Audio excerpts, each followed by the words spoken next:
Good morning, everyone, and welcome back to another video with Brooklyn. Y'all, I don't know, but my lighting on my camera looks cloudy. I look cloudy. But anyway, I hope you all can see me well. So I want to start this video this morning with a young lady named Nicole Jones.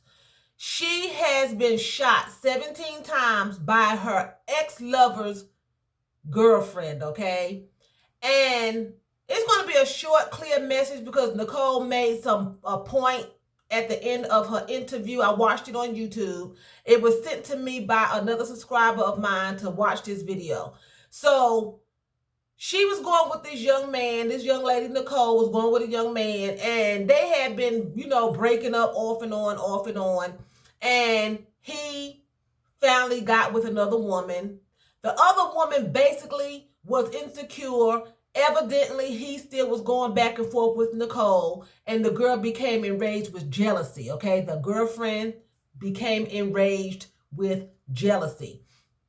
She started calling Nicole on the phone, telling Nicole, you can come over here. And basically, they weren't even really, according to Nicole, it was kind of confusing. They were broken up, then they weren't broken up. They were broken up, they weren't broken up. This girl started calling Nicole's phone, okay? So I think at this particular time, her and the guy was still kind of going back and forth together. And the girl was telling Nicole, you can come over here. He's at my house right now. You can come over here and see and catch him for yourself. She started harassing Nicole, okay? And Nicole finally made up in her mind, I don't want anything to do with him.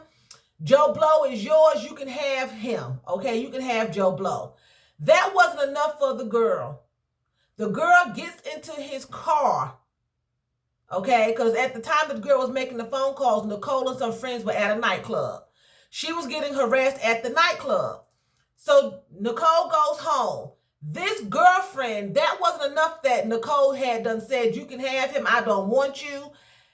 She gets in his car because Nicole said, this is going to be a short video. I'm getting to a point that she could hear his car come onto her street because it was a certain sound that his car made. But when she went outside to confront him about this girl calling her cell phone, it wasn't him. It was the girl. It was the other woman. The other woman started shooting her and shot her 17 times and telling her to die.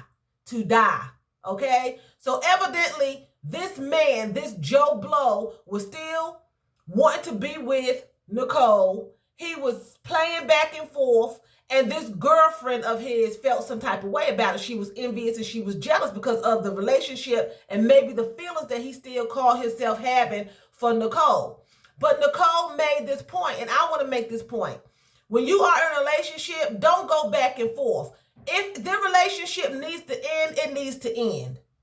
If it's abuse going in the relationship or you're not stable enough to make a commitment and stick to the commitment without breaking up every other week, then you need to just let it end. Nicole made the point that if she had have left him alone early enough before he met this woman, then she wouldn't have been in the picture and it never would have happened. Okay? Then Joe Blow calls her while she's in the hospital because she survived. Nicole survived, but she's on a walker. She still has a bullet that's right at her spine, so she has to use a walker now.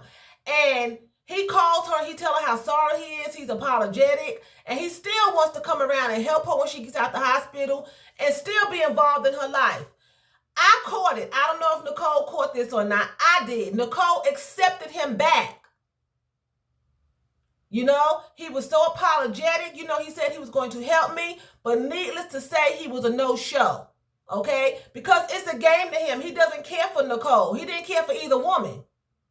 He didn't care for either one, okay? Because he would not have been going back and forth between them. Nicole says that she wished that she had have left this man alone way before he even got involved with someone else, because she would be walking on her own today. She almost died. She had 17 shots, 10 in her stomach, her legs, and her bladder. She had to have a new bladder, a reconstructed bladder, and she has a bullet piercing her spine right now that she has to use a walker. Okay? The other girl has been apprehended. She's in jail, but he's walking free. To do what? To get another girlfriend and start all over again. If you are in a relationship that keeps breaking up every other week, don't keep going through that. Leave the relationship because it builds up toxicity more than what's already going on, and it builds up resistance. So when you finally do want to end the relationship, it's too hard. When I was in a relationship years ago, back in the 80s, I went through the same thing. I was married. And he would leave and come, leave and come, leave back and forth. That was okay. He was comfortable. He wouldn't get a girlfriend. All he would do was come back and forth. I was the wife, but he wouldn't go on with someone else. Finally, when I decided not to let him back into my home, but I still had interactions with him, then he decides, well, since you don't want me back, I'll get a girlfriend. Because now he's scorned. When he gets the girlfriend, then I become a victim. Now I'm being harassed by both of them because he was a sore loser because I wouldn't allow him back in. And that's what normally happens. When you go back and forth, then it becomes hard for the person who wants to keep breaking the relationship up during the relationship for them to move on when you finally decide you don't want them anymore. Okay? But in this case, what happened, he was still playing back and forth, and his girlfriend got tired of it and figured if I get rid of Nicole, I can have him to myself. People think of all kinds of things to do, but it was hard for Nicole to get out the relationship. Because after she was shot, she still had conversation with the ex. Nicole still allowed him to influence her to allow him back into his life to help her after the shooting. Why would you want him around? You were shot because of him. But a lot of times we're vulnerable. Y'all, excuse me, it's hot. It's a cool rag. A lot of times you're vulnerable and, you still care for the person. She had been shot 17 times, and after the shooting, she was going to allow him back into the picture. I would not have wanted him to come around and help me. He would not have had my phone number or anything. Then she says he just never showed back up. So maybe he got, some conscience about him, or maybe someone told him, do not come around. Leave my daughter or my sister alone or whatever. But she said he never showed up. But he had intentions of coming around, helping her through this time. And again, if you are in a relationship that's continuously breaking up, continuously having some abuse issues going on, cheating going on, don't play back and forth, because when it's time for you to get out, you may not be able to get out so easy, whether it's at the hands of your significant other or at the hands of his significant or her significant other, okay? So with that being said, I'm going to say vielen Dank.